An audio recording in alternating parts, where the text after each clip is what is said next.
저는 1학번 김시현이라고 합니다. 제가 원래는 이제 올해 들어서 막 읽기 시작했던 그런 딥러닝, LLM, 이제 동향 논문 이런 거 발표하려고 했는데 너무 재미가 없을 것 같아서 이제 여기 이제 발표 특성상 1, 2학년들이 굉장히 많다고 들었었거든요. 그래서 1학년이나 2학년 분들은 그런 딥러닝이 뭔지도 사실 잘 감도 안 잡힐 거고, 사실 저도 그렇지만 이제 딥러닝이 무엇이고 제가 이걸 왜 시작했고 그런 느낌을 좀 최대한 가볍고 재밌게 하고자 이런 발표를 준비했어요. 그래서 제목은 딥러닝 어떻게 시작해야 하는지 저도 잘 모르겠어요. 그래서 뭐 간단한 목차를 설명해드리자면 제가 딥러닝, 약간 LLM 이런 거에 흥미를 가진 이유 이런 거 준비해봤고, 두 번째로 이제 정말 기초 텐서플로우와 파이토치를 안 빨면서 딥러닝을 할 수 없거든요. 그래서 이런 게 있다. 이런 걸로 코딩을 어떻게 하는지 정말 그냥 찍먹 맛만 보는 느낌으로 한번 해보겠습니다. 그리고 이제 이거 가지고 이제 뭘 할 거냐, 이게 제일 중요하죠. 그러니까 이거 가지고 할 수 있는 게 없으면 그냥 삽질하는 거니까. 그러니까 이거 가지고 이제 뭘 할 수 있고, 저는 뭘 했고 이런 거 그냥 간단하게 보여드리고, 그래서 이거 가지고 이제 요즘 제가 하고 있는 거 별거 없습니다. 여러분도 충분히 하실 수 있는. 그래서 이제 첫 번째, 딥러닝 왜 시작했는가. 그래서 이제 딥러닝 인공지능을 보면은 이제 튜링 테스트라고 있어요. 저는 이거를 정말 감명 깊게 생각해요. 전설의 튜링 테스트라고 추천합니다. 튜링 테스트가 있고, 튜링 테스트에 반박하는 내용이 이제 존설이라는 사람이 제시한 중국어방이라는 사고 실험이 있는데, 저는 이거에 좀 큰 매력을 느꼈었어요. 그래서 이제 튜링 테스트가 뭘까? 튜링 테스트에 대해서 아시는 분이 계신가요? 네, 제가 설명해 드리겠습니다. 이제 튜링 테스트가 무엇이냐? 이제 C라는 사람이 있는데, C라는 사람이 B라는 사람이랑 대화를 해요. B는 당연히 사람이죠. B는 사람인데, 갑자기 A가 B 대신에 대답을 합니다. 그래서 A가 컴퓨터인데 대신에 대답을 하면은 대답이 엄청 좀 어색하거나 좀 기계 티가 많이 나겠죠. 챗GPT도 이제 대화를 해보면 정말 이제 뚱딴지 같은 소리를 할 때도 있고, 뭐 기계 티가 나는 뭐 그런 말을 할 때가 있잖아요. 근데 이제 A가 B 대신 대답을 했는데 이게 너무 자연스러워. 이게 진짜 사람이 하는 말 같아. 그럼 튜링 테스트 대통과. 이제 얘는 이 A라는 기계는 이 B에 필적하는 지능을 가졌구나. 이렇게 판단을 해서 튜링 테스트를 통과를 할 수가. 근데 이제 이런 개념이 굉장히 옛날에 나왔었는데, 근데 이제 존설이라는 사람이 여기에 반박을 합니다. 내 생각은 그렇지 않다. 난 다르게 생각해. 그래서 이제 존설의 중국어 방이라는 사고시라고 있어요. 혹시 중국어 할 줄 아세요? 저는 중국어 할 줄 몰랐는데, 무슨 저기 방 안에 있는 사람이 이제 예를 들어서 이제 정보경 양이라고 해봅시다. 여기 방 안에 이제 정보경 양이 있는데 이 사람 중국어를 할 줄 몰라요. 근데 중국 사람이 이제 질문을 넣습니다. 그래서 질문을 넣는데 중국어를 모르잖아요. 그래서 이 매뉴얼이라는 게 있어요. 매뉴얼. 이 매뉴얼을 보고, 이 매뉴얼이 정말 완벽한 매뉴얼이라서 대답이 들어오면 그거에 맞는 대답을 할 수 있는 그런 매뉴얼. 근데 하지만 본인이 지금 무슨 대답을 하고 있는지 모르죠. 그러니까 본인이 어떤 적절하고 완벽한 대답을 이제 아웃에 넣지만 본인은 지금 무슨 말을 하고 있는지 모르는 거예요. 그래서 그럼 이 튜링 테스트를 통과하는 이 A라는 기계는 정말 B에 필적하는 지능을 가진 게 맞느냐? 그러니까 그런 의문을 던진 사고 실험입니다. 근데 이제 여기서 이제 또 한 번 질문을 던지면은 이제 그러면 사람은 이제 자기가 하는 말에 대해서 정확하게 그 말을 이해를 하고 이제 언어를 구사하는 것이다 하면 되게 뭔가 철학적으로 생각할 거리가 되게 많아지죠. 네, 그래서 약간 저는 여기 LLM이라는 부분에 좀 흥미를 느끼고 공부를 하고 또 랩실까지 옮겨가는 공부를 하지 않았나 싶습니다. 일단 되게 좀 추상적이고 되게 철학적인 부분이지만 저는 이런 부분에서 흥미를 느꼈던 것 같아요. 뭔가 지능에 대해서 개발을 하고 제가 직접 어떤 지능을 만들고 이렇게 언어를 구사를 하는, 그러니까 이런 부분에 제가 좀 큰 흥미를 느꼈던 것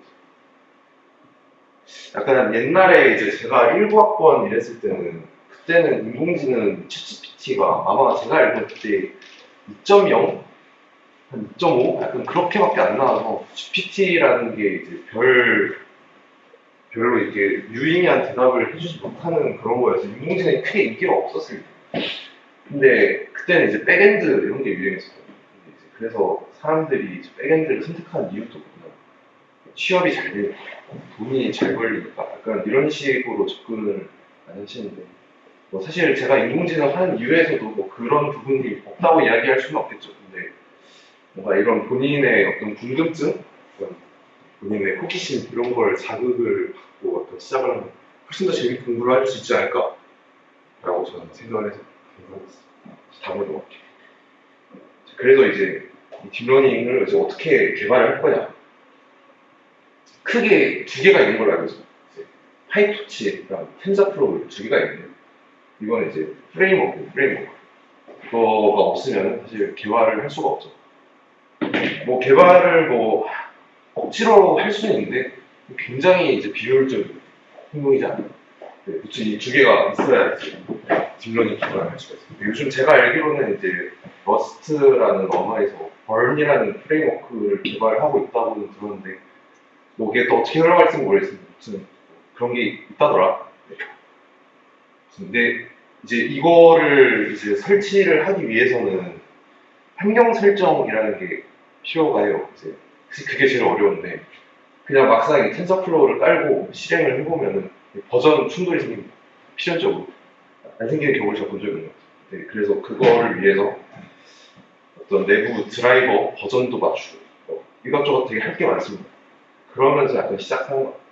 딥러닝이라는 걸 한번 나왔습니다. 그래서 딥러닝이 어떻게 동작할까? 약간 이게 애기가 있죠?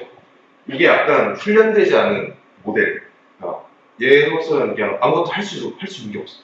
그냥 멍청한 거예요. 지금은 할 수 있는 게 아무것도 없어. 그러다가 이제 이 데이터를 주고 이제 내가 학습을 하는 거. 학습을 하면 할수록 좀 똑똑해지겠죠. 그래서 학습을 뭐 몇 번을 시키고, 이렇게 책 읽고 있는데 뭐 책을 한 번에 몇 번을 읽히게 할 거고, 그러니까 이런 거를 이제 개발자로서 조정을 하고 이렇게 할 수가 있어요. 그래서 이제 얘가 학습을 끝냈어. 내가 이제 깨달을 수 있는 깨달아. 근데 이렇게 한 번 이렇게 해서 깨달는다고 잘 깨달는 게 아니에요. 이게 이 학습을 진행을 하다 보면은 어떤 지역적 고립이라든가 무슨 오버피팅이라는 게 발생할 수가 있거든요.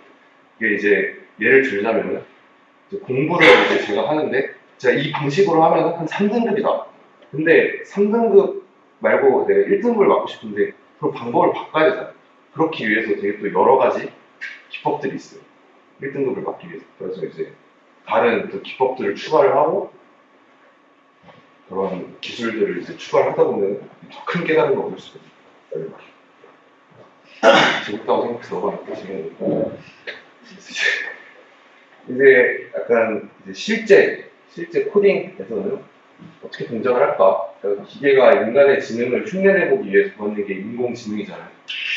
그래서 이제 양질의 데이터가 필요해요. 그러니까 이 애기가 이제 공부를 하는데 이 책이 약간 좀 허접하면은 공부하기 쉽지 않잖아요. 그래서 책이 되게 중요합니다. 이 책에 써져 있는 데이터도 엄청 양질이어야 되고, 그러니까 잘 약간 쪼개져 있어야 되고, 그런 거죠. 또 깨닫고, 이쁘게 잘라줘야 돼요. 먹기 좋게. 먹기 좋게 이쁘게 잘라줘야 돼서, 이런 것도 되게 좀 인공지능 개발자로서 굉장히 필요한 스킬이지 않나라는 생각이 듭니다. 진짜 이제 학습을 한번 해보죠. 그래서 이제 이게 인공지능의 신경망 구조인데, 이거에 대해서 또 설명을 드리면은 너무 복잡하고 여러분들이 흥미를 잃을 것 같아서 길게 설명하지 않겠습니다. 근데 이제 무슨 이게 입력이고, 그 이제 데이터를 읽는다고 했죠? 이게 데이터가 들어가요. 데이터 들어가서 여기서 막 이렇게 특징을 뽑아내고 막 학습을 합니다. 그래서 출력, 예측을 해요. 이제 모델이 이제 예측을 하겠고. 그래서 이제 대표적으로 머신러닝도 있고 딥러닝도 이렇게 있는데, 이 두 개의 가장 큰 차이는 이 딥러닝은 스스로 이제 그 데이터에 대한 특질을 이제 뽑아낼 수 있다 정도로 이야기할 수 있겠습니다. 다음으로 넘어가서. 그래서 이 딥러닝이라는 걸 하기 위해서는 저희가 꼭 알아야 되는 hin실 함수라는 개념이 있어요.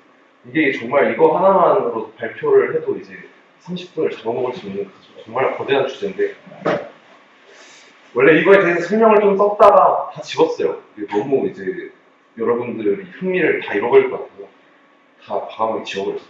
그래서 이제 이 로스 펑션이라는 게 가장 적은 이 지점을 찾는 게 이제 이 모델을 학습하는 목표라고 생각하시면 될 것 같습니다. 그래서 현실 함수는 이 방금 보여드렸던 그 애기의 성적표 정도로 생각하시면 좋을 것 같아요. 성적표가 좋으면 좋을수록 애기가 점점 더 똑똑해진다는 뜻이겠죠. 그런 거 넘어가서 이제 코드를 살펴볼 건데 이거는 제가 작년에 했던 그 강아지랑 고양이 비교하는 정말 간단한 모델이에요. 그래서 이제 그 아까 말씀드렸던 그 데이터를 이제 다운로드 받고 이렇게 예쁘게 잘라주는 그런 코드도. 근데 훈련을 마쳤으면 또 시험도 쳐봐야겠죠. 근데 이제 뭔가 여러분도 전공 수업 들을 때 느꼈듯이 그 전공 수업 때 했던 문제들이 시험에 그대로 나온 경우도 있어요. 대부분 그렇지 않죠. 분별력이 떨어지니까. 그래서 훈련할 때 썼던 데이터랑 다른 데이터를 보통 것은 이게 시험이니까. 그래서 이제 테스트 데이터도 넣게 돼요. 그거를 이제 예쁘게 잘라주는 과정은 아까 트레이닝 그거랑 똑같죠. 그래서 이제 실제 학습을 진행하게 되는 모델의 코드. 이게 이제 아까 보여드렸던 그 애기라고 생각하면 돼요. 이게 이제 그 애기. 뭐 엄청 뭐 여러 가지 적혀 있는데 뭐 이런 게 있다, 뭐 이런 게 있다더라, 뭐 이런 걸로 이제 이미지를 뭐 예측을 한다더라. 이렇게 보시면 될 것 같습니다. 이제 학습을 진행을 해보고 이제 이게 이제 시험 치는 거예요. 약간 뭐 중간고사 약간 이런 거라고 생각하시면 돼요. 하면은 이 아까 말씀드렸던 그 손실함수의 값이 점점 떨어지는 걸 확인할 수가 있죠. 그리고 이제 어큐러시 정확도도 동시에 올라가죠. 왜냐하면 손실함수랑 반비례하니까. 사실 이거는 너무 간단한 딥러닝 중에서도 너무 쉬운, 너무 초보적인 인프런트. 그래서 근데 이거를 학부 과정에서 배우긴 하는데 사실 이거보다 훨씬 어렵더라고요. 그래서 제가 최근에 이제 연구실을 바꾸면서 테스트도 하고 공부도 했던 게 이제 LLM, 이제 라지 랭귀지 모델. 이제 아까 보여드렸던 거는 그냥 단순히 두 가지를 예측하는 그런 모델이었다면 이거는 실제 말을 하는 언어를 뱉어내는 그런 모델이에요. 상당히 똑똑한 모델이라고 생각해요. 그래서 이거 같은 경우에는 아까랑 다르게 어떤 그 가상환경 설정도 되게 정교하게 해줘야 되고 이래저래 약간 신경 써야 될 게 정말 많습니다. 근데 여러분도 충분히 할 수 있어요. 왜냐면 저도 했으니까. 뭐 이런 게 있고 뭐 이렇게 불러와서 뭐 약간 파인 튜닝을 해서 약간 정확도를 올리고 이렇게 해서 하면은 이렇게 말을 뱉죠. 헬로라고 했는데 뭐 이상한 소리 엄청 합니다. 네. 왜 그런지는 잘 모르겠는데 뭐 그렇게 되더라고요. 그래서 말을 하면은 이게 말을 뱉어요. 신기하지 않나요? 네, 저는 되게 신기했어요. 그래서 네, 제가 굵직하게 중요한 거는 이렇게 준비한 거는 이 정도 되고요. 중요한 건 꺾이지 않는 마음이라고 생각해요. 항상 이제 이건 왜 그럴까? 저건 왜 그럴까? 나라면 어떻게 할까? 약간 이런 궁금증을 항상 가져보려고 노력을 했던 것 같아요. 중요한 건 꺾이지 않는 거. 특히 약간 이거를 이제 딥러닝을 약간 연구하시고 공부하시는 2, 3학년들 분들이 보시기에는 굉장히 하찮은 발표일 수도 있다라는 생각이 들지만 저는 약간 타겟층을 이제 1학년 분들 위주로 최대한 잡았기 때문에 1학년 분들이 좀 흥미를 느낄 수 있는 주제였으면 좋을 것 같다는 생각이 그랬으면 좋겠어요. 그래서 제가 할 수 있다면 여러분도 할 수 있어요. 왜냐면 제가 했으면 여러분도 충분히 할 수 있다. 들어주셔서 감사합니다.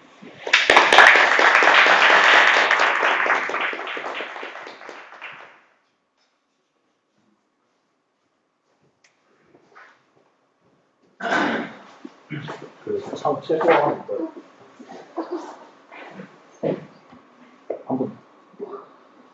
한 번도 실수. 네. 그 질문하면 답장만 좀. 질문 어디서 와? 여러분들 이거 QR 코드 스캔하면은 질문 되거든요. 이게 제 익명으로 질문 되는 거니까 궁금하신 거 있으시면 이제 질문하면은 희경님이 대답해 줄 겁니다. 손 들고 질문하셔도 돼요. 그걸 더 좋아합니다. 저 질문하고 있습니다. 그 연계 소시함수 혹시 PD가 네.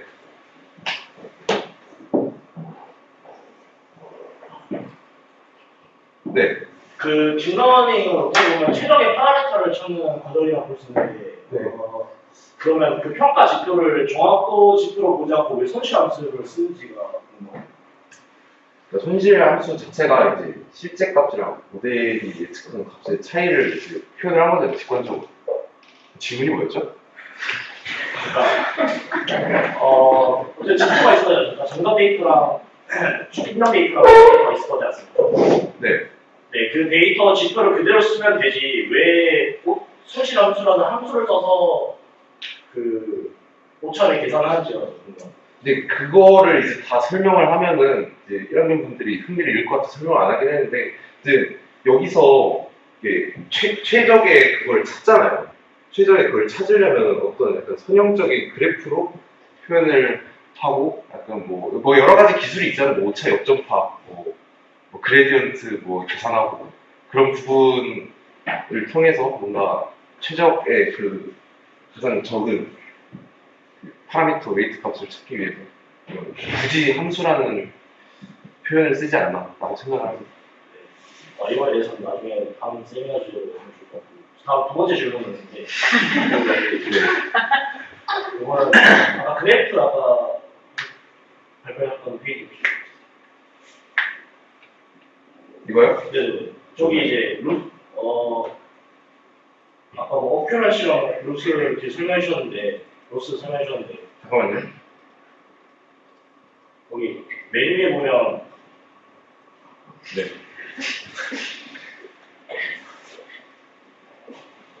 잠시만요. 네, 해당 페이지에서 시프트 F 보시면 아, 다 왔어요. 네. 네, 저희 그래프에서 보면 이제 로스랑 벨 로스가 뭔 차이인지 잘 몰라가지고 그러니까 로스는 그냥 그 훈련할 때 그 상황, 훈련할 때 그 상황이고, 벨 로스는 그 이제 시험 칠 때 그 성적표. 이건 훈련할 때 성적표, 시험 칠 때 성적표. 이게 다 아시는 분들이 질문을 하시면 좀 난감하고. 방금 그거에서 여기서 궁금한 게 있는데 네. 그 노란 그래프가 마지막에 오히려 더 올라가는 것같는데 또 이분은 그 이제 그 컴퓨터 이슈. 노트 이슈. 데스크탑에서 돌렸으면 안 이러지 않았나. 좀 아쉽던데. 질문 있나요? 다시 QR코드 띄워주시면 네. 질문 25분까지만 할게요. 너무 많아요. 25분까지 제가 저도 질문 좋아할게요. 그냥 손 들고 해주시면 안 되나요?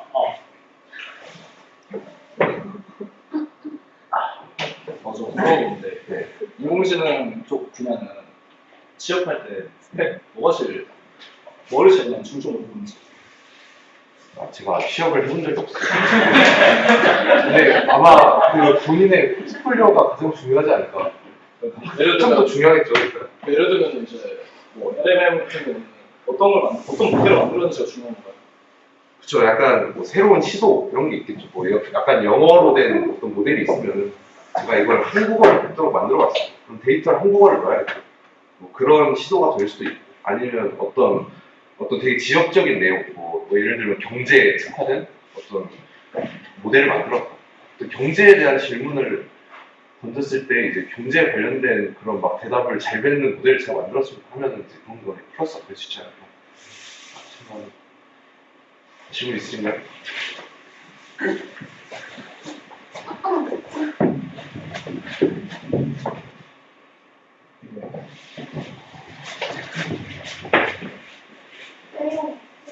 네. 사실 인공지능이랑 딥러닝이랑 사실 여기 모인 사람들의 노트북 사용량은 어느 정도 한계가 있을 거라고 생각을 하는데 그럼 대체적인 방안에 대해서 뭐가 있을지 그거에 그게 이제 전설적인 그게 있는데 구글에 이제 코랩이라는 그게 있거든요. 구글에서 지원을 해주는 이걸로 하면은 어지간한 거 다 돌아가더라고요. 이거 검색해서 한번 그 구글에 이제 사용법 치면 또 다 나오거든요. 우리 콜앱 여기서 돌리시면 좋죠.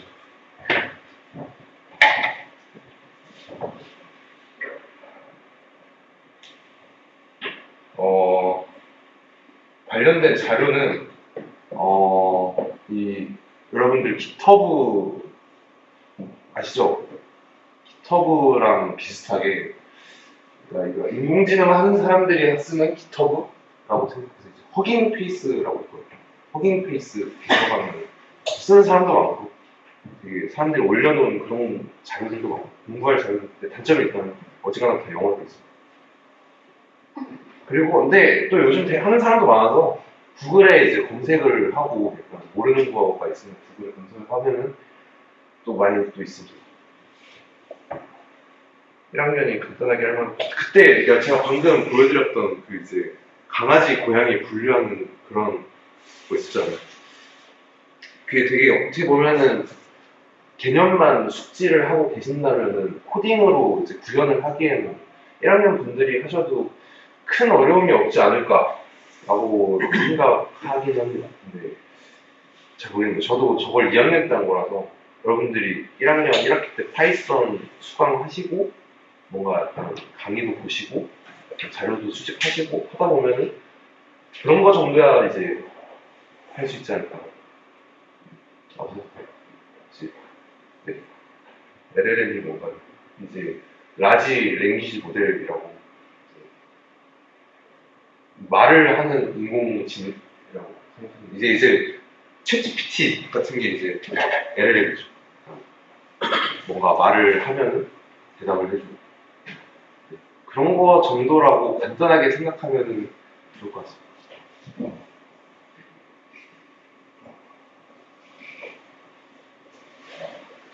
더 질문 없나요?